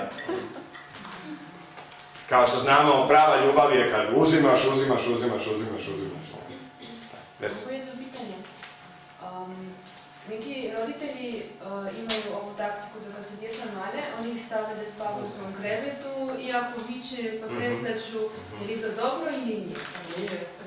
Da, to je, opet to treba učiniti na pravilan način. Znaš, ako je tvoj motiv samo da ga se riješiš, da ti možeš imati vremena za sebe i za, ne znam, svog muža i tako, onda dijete će osjetiti tu suptilnu energiju. Osjetit će, neće ono reći, mama, kužim te, nemoj, kakva ti je to motivacija? Vidim da jedva čekaš izaći iz sobe. Ne, znači mi moramo imati u glavi isključivo odgojne mjere za to, edukativne mjere za to dijete, da stvorimo u njemu pravilne navike. I zato je vrlo nezahvalna uloga roditelja kada mi moramo, recimo kad je dijete malo, mi mu moramo svaki dan reći da pere zube. Jesi oprao zube? Jesi oprao ruke? Jesi oprao zube? Jesi oprao ruke? I onda kad dijete će zapravo samo početi to? Tek možda kad ode na faks. Će reći, joj moram prati zube, jer će mi inače smrditi iz usta, ko će me htjeti poljubiti?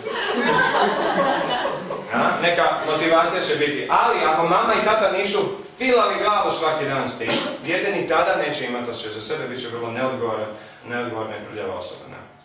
Tako, ja znam da su mi tek u 30. godini neke riječi moje majke i moje bake, vidiš, čovječe, stalno su mi govorili. I hvala Bogu da su mi govorili, da mi nisu, ja ne bi sad imao taj osjećaj, jel? Kad sam imao svoje dijete, kad sam postao otac i tako dalje. Onda su mi sve te upute mojih tetaka, stričeva, baka, majke moje i tako dalje, odjednom počele izranjati van, kao iz dna onako nešto ispliva i onda onako na površini pliva. Vidiš, i tek tada to postane relevantno. I onda kad svojoj majci kaže, znaš šta, baš se sjećam kad si mi govorila te stvari, sad vidim na mom sina, ona, sad ti je došlo odavde do toga. I ja kažem, sad vidim i što je biti zapravo majka, odnosno roditelj, vrlo nezahvalno dijete. Znači mi moramo, to je naš posao. I zato ako imamo vezanost za rezultate, ja hoću vidjeti da se ti lijepo ponašaš, onda ćemo zlostavljati svoje dijete. To je taj, sigurno ćemo ga zlostavljati, tražiti od njega previše. Tako da mi moramo s ljubavlju mu reći. Jesi se obukao dobro? Jel imaš dovoljno? Ok. Jel si ovo napravio? Imaš to? Ok.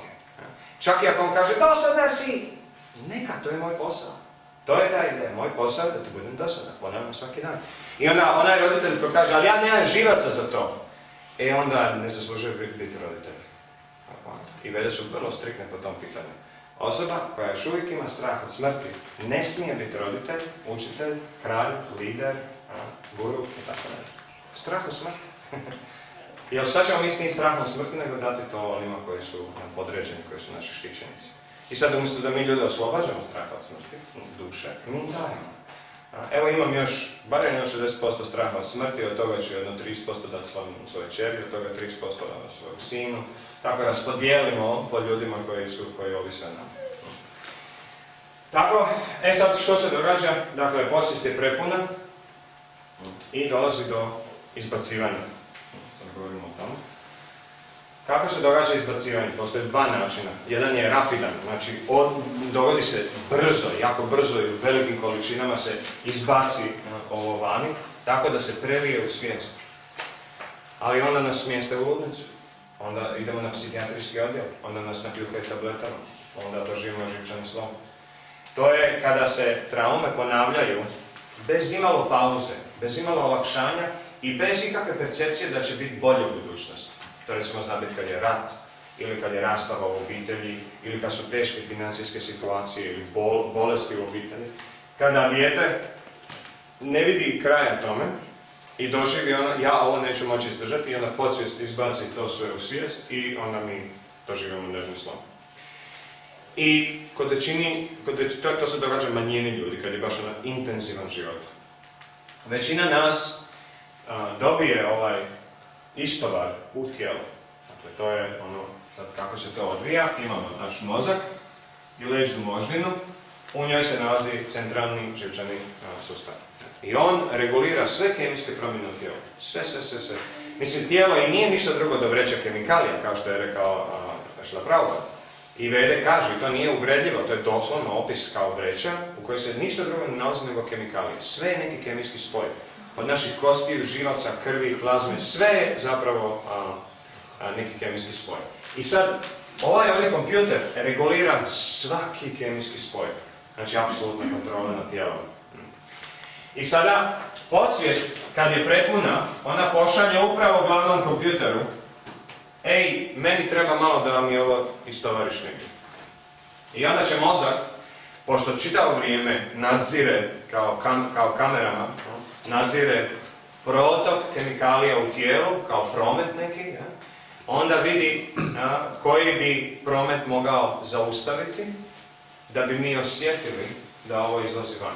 Jer pošto je ovo podsvjesno, rekli smo, toga nismo svjesni.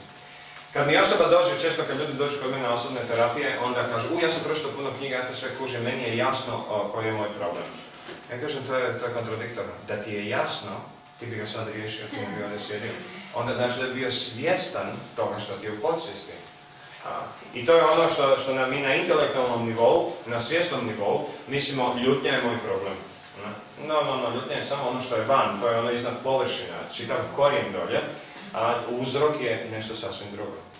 Naprimjer, ako nas netko plaši čitavo vrijeme, znate ono ako imate brata ili sestru koji se voli življavati na vama, svako toliko i onda mi je u šoku, daj čovječe više. I onda nakon 10-15 puta da nas neko prestraši, šta ćemo napraviti?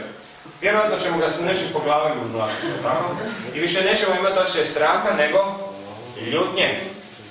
Znači, zbog ustaljenog straha, zbog kontinuiranog straha, javlja se štit protiv straha. Tako da nismo stalno u osjećaju straha, jer nam je to užasno. Jel? Kako se osjećamo kad se prestrašimo? Strašno, jel da? Kompletno poraženo zapravo. Srce lupa, jedva dišemo, muti nam se pred očima, glecaju koljena. Vrlo poražavajuće zapravo. I stoga, ljutnja daje adrenalin, a adrenalin daje snagu, energiju, moć, stabilnost, da tako kažem. I onda će štit protiv straha često biti ljutnja. Tako je, ljutnja na svjesnom nivou, mi smo svi svjesni, da, ljut sam na tebe. Ne, nisi ljut na mene, nego se bojiš. To je taj da predugo se bojiš i ovo ti sad samo štit. Tako, ono što će mozak napraviti je da će odrediti koji dio tijela, koja vrsta boli i poremećaja odgovara emociji koja sad upravo pokušava izaći van. I tako, ako recimo cijeli život imamo osjećaj da moramo sami ići kroz život, da nas niko ne razumije i ne podržava, ne osjećamo podršku, ne osjećamo stabilnost, ne osjećamo sigurnost, onda će mozak zaustaviti dotok kisika onom dijelu tijela koji predstavlja to, a to je uglavnom svim ljudima kralježnice. Stup koji nas održava uspravnima, da nema kralježnice, mi bili kao pudin, kao list sam na polju. Nema čvrstoće, nema stabilnosti. Tako, da bi mi dobili tu poruku, hej, imaš prejaku traumu nesigurnosti, nestabilnosti, nepovjerenja, moraš to izliječiti, moraš postati svjestan toga, izliječiti to. U protivnom, dobivat ćeš ove instrukcije, dakle, tijelo će boljeti, onda će i leđa počnu boljeti. To je recimo konkretno moj problem bio. Onda druga stvar, kada recimo vrati ramena, znate kad ne možete okrenuti glavu na jednu stranu, sve zateže boli. To znači da nismo spremni iz drugog puta gledati našu situaciju. I onda vrat se u kočica, nam se pokazalo to. Ne kazna, samo instrukcija. To nije kazna, bol nije kazna. I stoga osoba koja ide kod doktora, da kaže, doktore, makni mi ovu bol, kod iscijelitelja, bioenergičara, reikista, makni mi ovu bol, šta ta osoba radi? To je kao da vozimo prema provaliji, zadnji kilometar autoputa je ona provalija, kao onom crtiću, ptica trkačica, često tamo, na čudan način putovi završavaju provaliju. I onda znakovi su, još 1000 metara do provalije, još 800 metara do provalije, pazi provalije, okreni se nazad, ne idi dalje, nema puta, poginut ćeš. A mi joj, ovi dosadni znakovi, ne mogu voziti, čovječe, kako mi smetaju. Doktore, makni znakove, tako da ja mogu ravno sa 150 na sat u provaliju. Tako, i uopće da imamo stav o tome, ja želim maknuti ovu bol ili ne želim osjećati, mi zapravo želimo dalje to potisnuti. Onda, ako doktori uspiju locirati bolni dio i na neki način ga popraviti, to će se prebaciti na drugi dio tijela. Prije ili kasnije koliko ljudi idu na operaciju raka i onda nakon par godina se javi na mozgu i bye, nema više operacije. To je to, potiskujemo, samo izađe van još gore. I to što je najbolje, možemo neku bolest izliječiti, smo operiramo bubrege, a bubrezi predstavljaju teške emocije, negativne emocije, onda možda neće neki dio tijela stradati, ali ćemo kompletno izgubiti odnose sa ljudima, ili će na financije otići k vragu. Dakle, pokazat će nam se na neki način da koji problem imamo. Ja, jedno tehničko pitanje, to znači po tom da podsvjesnost ipak ima granice? Da, zato kažem, za ovaj život, vrlo ograničeno, ne smijemo dopustiti da nam se puno trauma tu skladišti i onda počne izlaziti van. Tako, recimo životinje nemaju toliko ograničenja. Koliko možemo zlostavljati životinju prije nego što ona doživi živčani slom? Mislim, životinje se non stop zlostavljaju. Znate vrabac kako izgleda na ulici? Da ste kad vidjeli vrapca koji ide ulicom ovako opušten?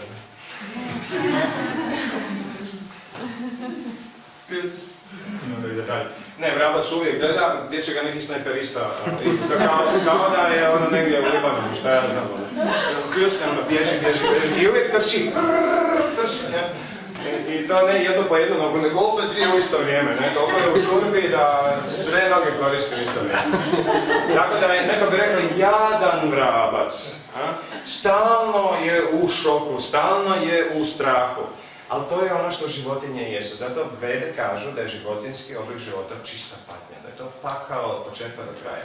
Samo što oni imaju takvu podsvijest da mogu toga spremiti unutra koliko god hoćeš. Mislim, i oni imaju neki kapacitet. I onda sam vidio, recimo, kad sam bio u Los Angelesu živio tamo, onda sam otišao u zoološki vrt i jednom i nikad više.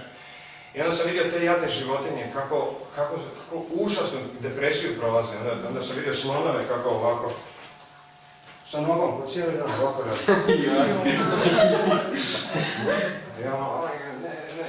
Znači, toliko je traumatično njihovo postojanje tamo u tom zatvorenom okružju, nakon godina i godina zlostavljanja, ali to obično vrlo inteligentne životinje, vrlo svjesne životinje doživljavaju takve stvari. One životinje koje su jako male, nekog crva, možete, čitam njegov kratki život, možete zlostavljati, on će uvijek... Neće imati osjećaj, da, dosta je više ovoga. Reci prvo. Ja sam čitala jednu knjigu od, mislim da se zove Rowan, Awakening the Tiger, i on opisuje ovu traumatsko stanje, šta se uopšte dešava kad smo uplašani, kad imamo neki šok ili traumu, onda kao da ti svijest izađe iz tijela i nisi više svjestan nižih nivoa tijela. I opisuje kao da i čovjek u ovome stanju kao da gubi ovi preživetveni instinkt fight ili flight. Da. Znači, kad mu je možda neki sljedeći moment, kad on osjeća neku nevarnost, onda može i kolabirati, ne može se boriti. Znaš? Ako je velika trauma, tako, ako je strah veliki, on je paralizirajući. I kao da nije prisutan u tijelu, kao da ima tupi pogled, uopšte nije u tijelu. Nije u tijelu, tako, jer ne želi biti u tijelu. Ako je toliko zastrašujuće iskustvo, ako je strah od smrti ili neke trajne povrede, toliko osoba uopće neće stvarno biti tu i onda se zna ponašati kompletni luđak ili odsutna osoba ili tako neke stvari. To je kao recimo ako je rat u nekoj državi. Kad smo čuli, da li je iko čuo da se ekonomija neke države strahovito popravila baš za vrijeme rata? Upravo suprotno. Sve strada za vrijeme rata. Sve ide u propast. Ništa ne može prosperirati kad je samoobrana prioritet. Sve se ulaže u samoobranu. I stoga, kad bi recimo Hrvatska i dalje bila pod utjecajem rata i stalno očekujemo napad tamo sa strane, mi bi morali stalno imati tenkove na cesti, stalno one protuavionske, stalno vojsku, stalno oružja. To bi hrpa novaca išlo na to i mi ne bi mogli razvijati razne druge sektore društvenog života. Ne? Tako da, kada misli da je u opasnosti, svi ostali drugi dijelovi tijela gube zapravo dotok kisika i umrtvljuju se. To je strah, ali osoba koja više ne može podnositi taj strah, može se zaštititi ljutnjom i bijesom. I zato ćeš vidjeti na bojnim poljima. Nije da on stvarno želi ići u smrt, ne? Ali da ga ne bi narednik ustrijelio zato što ne ispunjava naredbe, onda jednostavno upadne u taj adrenalinski šok i onda ima dovoljno energije barem dok ga neko ne sredi. To je taj. Dakle, da mislim, to su ponašanje tijela i uma u kriznim situacijama i uopće zastrašujuće za proučavati kad vidimo šta se sve unutra događa. Reci. Prije ste rekli da mene kažu da sve životinje žive stalno u strahu. A nekako sam se sjetio na kućne mačke, do njih to ne vrijedi. Kućne mačke, ja? Recimo, izgledaju, da bi dao da sam pravo sam to mjesto. Ok, ali ne postoji u prirodi kućne mačke. Ono što je kućna mačka, kućni ljubimci su zlostavljene životinje. Svaki kućni ljubimac je zlostavljena životinja. To prvo moramo razumjeti. To je životinja koja je u kući radi našeg vlastitog zadovoljstva. Svi njeni osjećaji za prirodu, za preživljavanje se uništavaju, kao čovjeku u zatvoru. Tako, mi možemo tu mačku kljukati hranom i vodom i tako dalje i ona će izgledati kao da je sve ok, da se ne brine ništa cijeli dan, samo zato što smo je navikli na to i otupili smo je, osjetila, jer nikad nije gladna. Životinje preživljavaju tako što osjete glad. Kad osjete glad, onda im sva osjetila se pojačavaju i onda mačka kad je gladna, ona će osjetiti miša tamo u susjednoj kući. Ali ona kad je puna, on joj mogu plesati ispred nosa, ona jednostavno... Ne daju se ni pogledati nokte kakve su. Tako, to radimo sa pticama, sa psima, to je zapravo zlostavljanje. Kao da recimo nas neka vanzemaljska rasa pokupi i ona nas drži cijelo vrijeme u nekoj fotelji na ovim IV, intravenozno, nas hrane. Što bi se dogodilo? Atrofirali bi nam mišići, ispali bi nam zubi, najvjerovatnije, ili bi se pokvarili. I onda nas tako je pusta u svijet, da bi samo pali na pod i... Tako su isto i životinje, nakon što ih mi pustimo na slobodu, nakon 10 godina što smo ih mazili, ono je kompletno u strahu. U strahu od čega? Od majke prirode iz koje su potekli. Kako je? To nije normalno. Tako da na taj način kad gledamo, ali da vidiš u prirodi. I to ti je ono najosnovnije. Životinje se ne brinu dok ne počne glad. Kad počne glad, onda se dignu i čovječe. Nije ovo za zezac, ovo boli, ovo je strašno. I onda gledaju naokolo gdje će... A mi mislimo, jadna životinja se mora brinuti samo za sebe. Idem se ja pobrinuti za nju. To je neznanje. Tako mi razmažujemo ne samo životinju, nego našu djecu, ljude oko sebe. A to vjerojatno za krave. Molim? Če isto to velja za mačke, za krave? Za kravu je ista stvar, probajte razmazati kravu pa ćete vidjeti kako će postati. Krava postane jako bahata, počne se ponašati jako loše ako mi non stop je mazimo i na neprirodan način imamo odnos sa njom. Tako da, tako i sa konjima, ljudi koji recimo znaju sa tim životinjama raditi, onda oni kad nemoj ih previše hraniti, nemoj ih previše maziti, nemoj tamo s njima po cijele dane. I životinja, uglavnom kad dođe, ja znam kako je moj djed odgajao svog psa, ženskog psa je imao. To je bio lovački pas, kuja. Kad bi vidjela mog djeda, ekstaza, pršti na sve strane. Ali ni slučajno da bi ona skočila na njega, nego do njega i onda onako oko njega šulja se, onako joj, lotosova stopala obožava.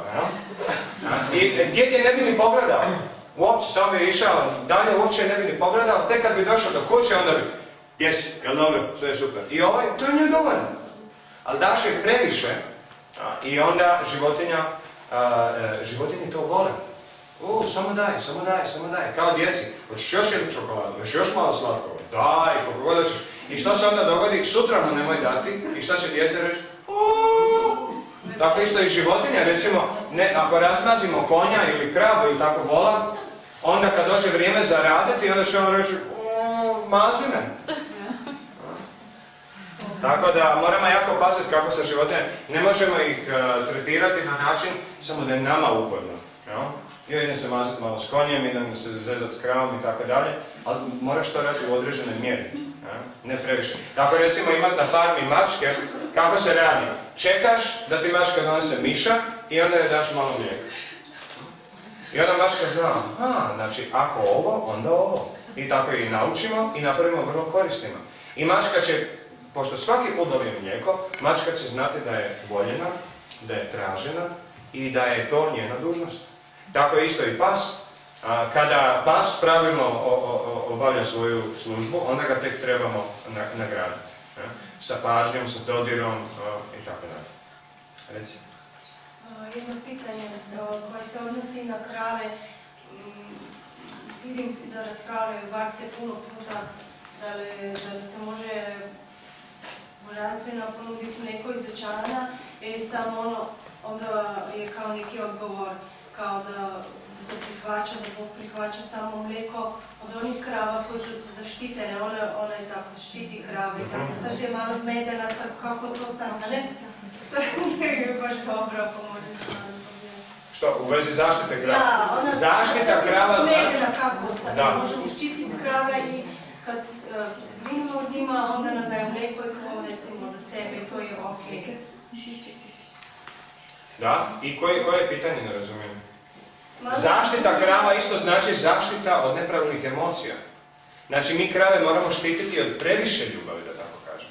To je ta ideja. Previše ljubavi, previše maženja isto nije dobro. Znači određenu dozu im treba dati, barem u ovim uvjetima u kojima mi trenutno sada živimo. Kad bi mi imali zajednicu gdje žive stotine ljudi i stotine krava, onda je možda bilo drugčije, možda telad sa djecom se mogu više igrati i tako dalje. Ja nisam ekspert u tome, samo znam da životinje ne treba mazati previše, to je činjenica. Ne treba doći kravi i dati joj, pa nećeš kravi dati da radi bilo što, tako? Nećeš joj dati da ode u polje kukuruza, da ode tamo gdje se njoj više sviđa, da jede ono što krava hoće, nego joj moraš maknuti joj glavu, staviti joj tamo uza zid, zavezati je da ne bi vamo i tamo išla. To se zove zaštita. Štitimo kravu od nje same. Jer su životinje, posebno domaće životinje, posebno krave, poprilično tupave i neinteligentne životinje.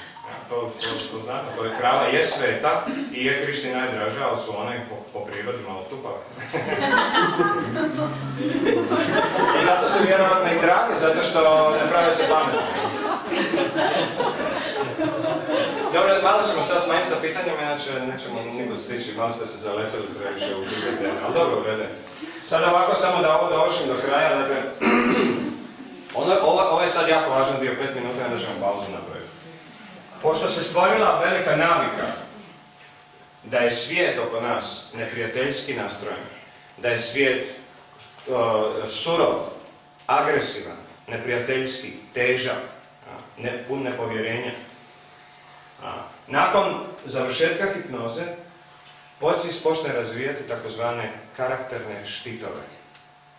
To znači da od nas stvori karakternu osobu koja će svojim ponašanjem i životnim odabirima izbjegavati situacije koje uzrokuju ove kemikalije.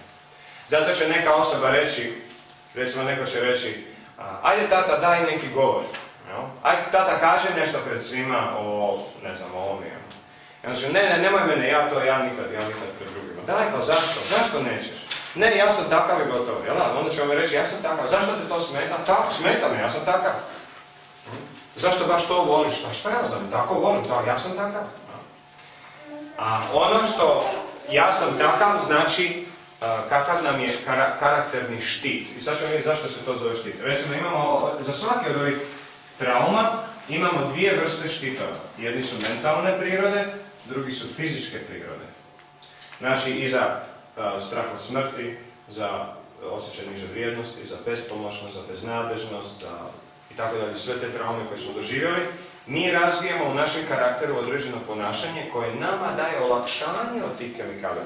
Ono što isto je važno za spomenuti, da ove kemikalije i nakon prestanka hipnoze non stop se luče u tijelo u određenoj maloj mjeri. I zato što stalno doživljava da bi mogla doći opasnost iz vanjskog svijeta. Kao ono malo dijete koje i treći dan će, i četvrti dan, i peti dan će misli da će ga neko napasti. Tako i naša podsvijest misli cijeli život da će ga neko napasti i za svaki slučaj luči barem malo od svake ovih kemikalija.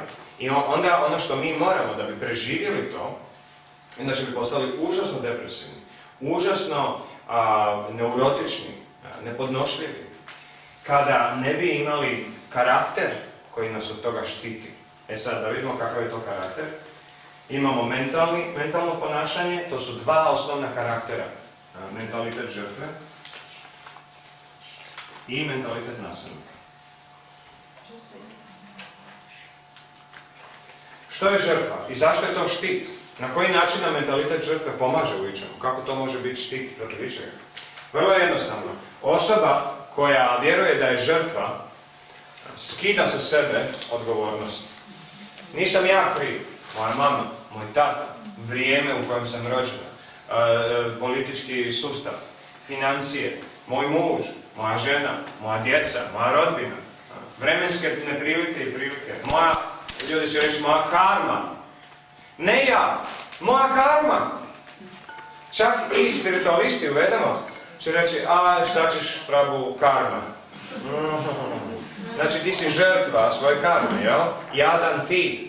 Nisi to ti ništa napravio, neka karma. Karma je neka vještica ogromna koja ide naokolo i onda nepravedno nam dodjeljuje kazne i tako dalje.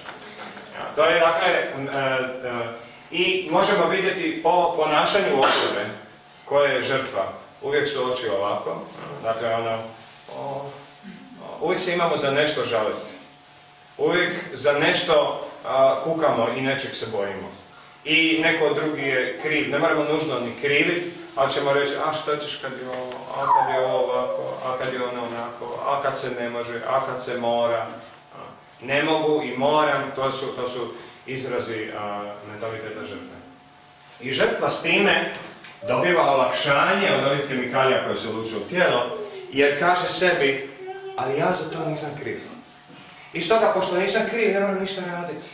Samo ću se žaliti. I onda nađemo partnera za to. Pa onda idemo na čaj, na kavicu. I onda, I onda, evo recimo, to ne rade samo žene, to rade isto i muškarci, svako na svoj način. Ali, i šta onda osjećamo nakon što se nađemo sa prijateljicom ili prijateljem i onda se dobro izjadamo? Osjećamo šta? Olakšanje. Da li smo riješili probleme? Ne. Najmanje. Ali smo dobili svoj sedativ i sad mi je malo lakše. Jel' tako? Malo mi je lakše. To je štit. To se zove štit. Ponašamo se kao žrtva i osjećamo se lakše i sve je super. I onda shvatimo, to tako treba. I onda dobijemo taj karakter. Jednostavno se naviknemo na to. Navika je vrlo moćna stvar. Jer kad se ne bi navikavao, ono što traži je navika, on ne traži ništa drugo. Kaže, daj mi informaciju par puta da znam što da radim. I onda ako mi njemu damo krivu informaciju, sada zna što treba raditi i radi stvari krivo. Ali on mora raditi po navici, inače mi svaki dan učili kako se govori, hoda, kako se razmišlja, kako se računa, piše i sve ostalo. Navika mora biti tu, čak i ako je negativna. Okay. Šta je nasilnik? Nasilnik je žrtva sa dugogodišnjim stažom. Okay. I više biti žrtva nije dovoljno. Ne daje dovoljno olakšanja i stoga nasilnik preuzima kontrolu u svoje ruke. Neće više mene niko zezati, više mene niko neće gaziti, neću ja dati da se mene vrijeđa više. I onda čaše lomim, ruke mi krvate. No? I onda se i oružja vade, i šake lete, ako ništa drugo, ako smo civilizirani narod, onda ćemo samo verbalno zlostavljati ljude na taj način, uljevati strah u kosti, vikati, podizati ton glasa. I uvijek je sa strane, neću ja dopustiti više, neću ja nikome više biti žrtva. Ne želim više biti žrtva i stoga ću biti nasilnik. Isto olakšanje, znači kad osoba vidi da ih se drugi boje, zbog njegovog stava i prijetnje i tako dalje, onda neka nauče, nek zapamte ko sam ja. Nek se zna ko je gazda u ovoj kući. Tako to su dva mentaliteta koja zapravo kad bi ekspandirali svaki od njih, mogli bi poseban seminar dati za svaki od njih, koliko se tu može govoriti o tome. E sada, fizički simptomi, što to radimo na fizičkom nivou, a što se smatra štitom, prvo i osnovno je prejedanje.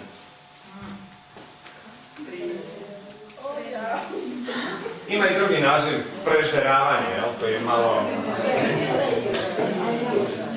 Znači ne jedenje, nego prejedanje, pretjerivanje u biološkim funkcijama. U to spada i spavanje, u to spada i seks, u to spada i obrana i tako dalje. Znači prejedanje, onda imamo intoksikacija, znači alkohol, duhan, kava, to su stvari u kojima ljudi pretjeruju i doživljavaju neko olakšanje onda zbog toga. Jel?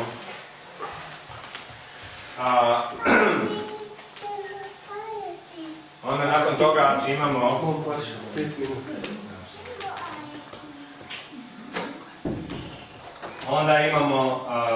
dakle, seks,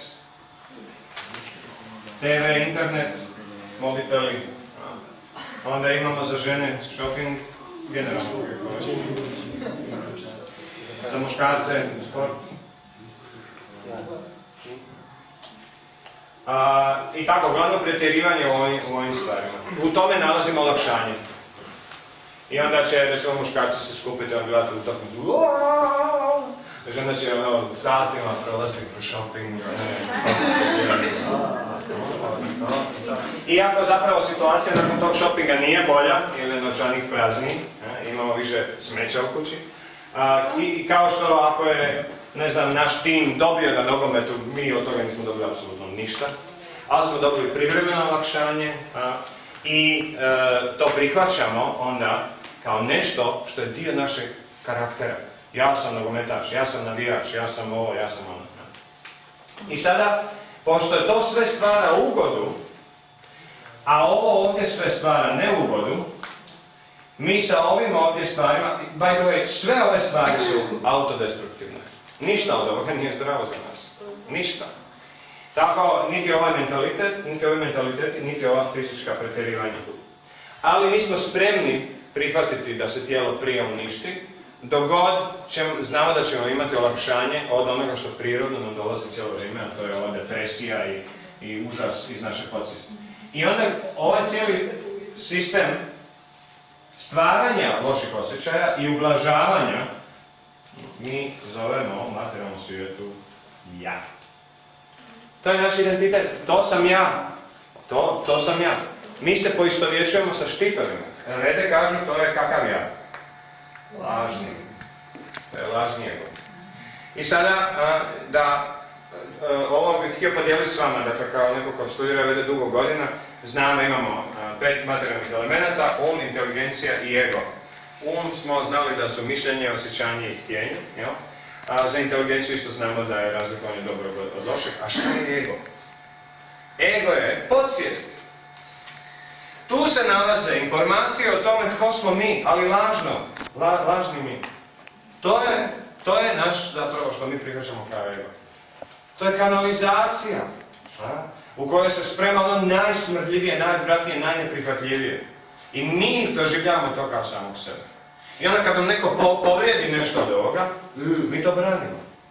Mi ćemo braniti naše štitove. Naši štitovi nam smetaju u životu. Ove inače štitove zovemo vetski kako? Anartne. To su anartne. Anartne se nalaze u egu, a ego se nalazi u srcu. Odmah do inteligencije. Tako, ovo je način na koji mi svi živimo, ovo je način na koji se stvari događaju i rekli smo, dakle, mozak regulira sve promjene u tijelu, a najbitnija kemijska promjena je protok kisika. Recimo, mi možemo bez hrane danima, tjednima, bez vode isto tako, bez disanja, minutama, ali stanica u tijelu bez kisika niti momenta, odmah umire. I mi to osjećamo kao bol. I zato je smrt gušenjem jedna od najtežih oblika napuštanja tijela, jer doživljavamo smrt miliona stanica u roku od samo, ne znam, 10 sekundi ili minute. Tako da bi nas tijelo upozorilo, mozak će blokirati određen dio tijela. Koliko kisika? Ma 1 ili 2%. Znači možda 2% kisika, dovoljno da imate nepodnošljive migrene, da imate dioptriju, da imamo stravične probleme sa kralježnicom, da imamo sa svim drugim organima. 2% kisika i mi već imamo čitav medicinski leksikon simptoma. Uzmite leksikon bolesti iz moderne medicine. To su sve simptomi nedostatka kisika u te stanice tijela. Recimo štitnjača kod žena ne dobije 1 ili 2% kisika od mozga i čitav niz simptoma. Previše hormona, premalo hormona, ovi osjećaji, oni osjećaji, ovakva menstruacija, onakva menstruacija. Čitav niz kompleksnih problema. Tako da je vrlo jednostavno zapravo na koji način nastaju bolesti. Znači, samo još kratko da ponovimo. Nepravilan odgoj u djetinjstvu uzrokuje traume. Traume nisu realne. To je način na koji dijete doživljava ovaj svijet. Naprimjer, ako dijete od godinu ili 2 vidi oca i majku kako imaju seks. I recimo oni su kompletno u strasti i sve pršti na sve strane. I dijete dođe i vidi to. Šta će pomisliti, što tata radi mami? Učenje, zlostavljaju. I zamislite da se mama brzo digne i kaže nije, znaš, mama u tome uživa. Još gore, dijete će misliti, ajme majko. Zašto je to tako? Zato što dijete nikad nije osjetilo hormone požude. Tineđer bi ušao s ovom, mama, pardon, nek se zabavljaju ili šta sada, to je njihovo intimno vrijeme. Neće to doživjeti kao traumu. Znači, da li je seks roditelja trauma ili nije? Pa ništa nije trauma zapravo, ne postoji tako nešto, ovo je relativan svijet, nema apsolutne izjave. Tako da, trauma je u oku promatrača. To je ono što je najvažnije. Kada dijete nepravilno doživljava što se događa oko njega, nastaje trauma. Skladištenjem trauma dolazi do opterećenja podsvijesti, koja onda to šalje u tijelo, u mozak, centralni živčani sustav, i on određuje koji dio tijela će dobiti manje kisika. Mi možemo disati koliko god hoćemo, možemo se baviti ovom, svejedno ćemo biti nezdravi. Svejedno ćemo imati bolove, to je tako onda. Dakle, kisika u krvi koliko god hoćemo, ali mozak odredi da svejedno ti nećeš dobiti taj dio, recimo očne jabučice, ako ne dobiju dovoljno kisika, zubi ako ne dobiju dovoljno kisika, onda tamo kuda kisik teče, onda propada, raspada se zub. Kosti, organi unutarnji, sve što god nam ne štima u životu, mi samo trebamo reći, aha, moj mozak sad blokira kisik tamo. Zašto? Da bi ja postao svjestan neke emocije. Sada, ako mi ne znamo ovo znanje, onda zapravo bolovi u tijelu služe da nas se odvrati od prodiranja u podsvijest. Jer podsvijest ne želi da mi uđemo unutra. To nije da podsvijest jedva čeka. Ne, podsvijest misli, ako mi ovoga postanemo svjesni, šta će nam se dogoditi? Šta podsvijest misli? Šta će nam se dogoditi? Ćemo umreti, nećemo to izdržati. I to je ono isto što i mi mislimo, kad krenemo u terapiju i počnemo izvlačiti te stvari, mislimo da nećemo izdržati to. I ako unatoč tome ustrajemo, za kratko vrijeme možemo to se zove potrošiti traumu. Izvadimo je van u svijest namjerno, ne da ona sama iskoči. Stavimo je tu i kaže sad ću ja tebe gledat, sad ću ja tebe biti svjesna, sad ću ja proučavati moje strahove. Drugim riječima, mi moramo biti potpuno svjesni naših najgorih strahova. Onoga čega se trenutno sada najviše bojimo. Joj, samo da mi se to ne dogodi. Joj, Bože, me sačuvaj, samo da mi se tako nešto ne dogodi. Ja baš hoću da o tome razmišljaš. Aj, zamisli da se to dogodi. Zamisli da se najgore stvari događaju, jedan za drugim. Murphyjev zakon. Ne jedna stvar da pođe po krivu, nego jedna za drugom. Recimo roditeljima, ja često znam dati ovaj primjer. Da vam neko govori o tome, kaže, zamisli da ti neko otme dijete. I onda nam počne pričati o mogućnosti kako će ga mučiti i šta će mu sve raditi. Ko želi o tome slušati? Odmah se ježimo. Bez obzira da li imamo odraslo dijete ili malo dijete. Drugim riječima, ne želimo se ni suočiti, ne želimo niti osjetiti mogućnost tu. Kako bi bilo osjećati te emocije? I generalno mi imamo takav otpor prema tome da ćemo nemoj mi o tome pričati, ne želimo negativne misle. Ali onda ih mi gurnemo i oni odu podsvijest i onda izađu van u obliku tumora. Samo zato što mi nismo htjeli malo se izložiti hladnom tušu. Evo ga, to je dakle kako nastaju problemi. Sad ćemo napraviti jednu pauzu, pa ćemo onda nastaviti s tim kako ih zapravo riješiti, pa ćemo ih demonstrirati i na kraju ćemo onda još malo sa pitanjima završiti. Hvala vam na pažnji, pa se vidimo za jedno 15 minuta.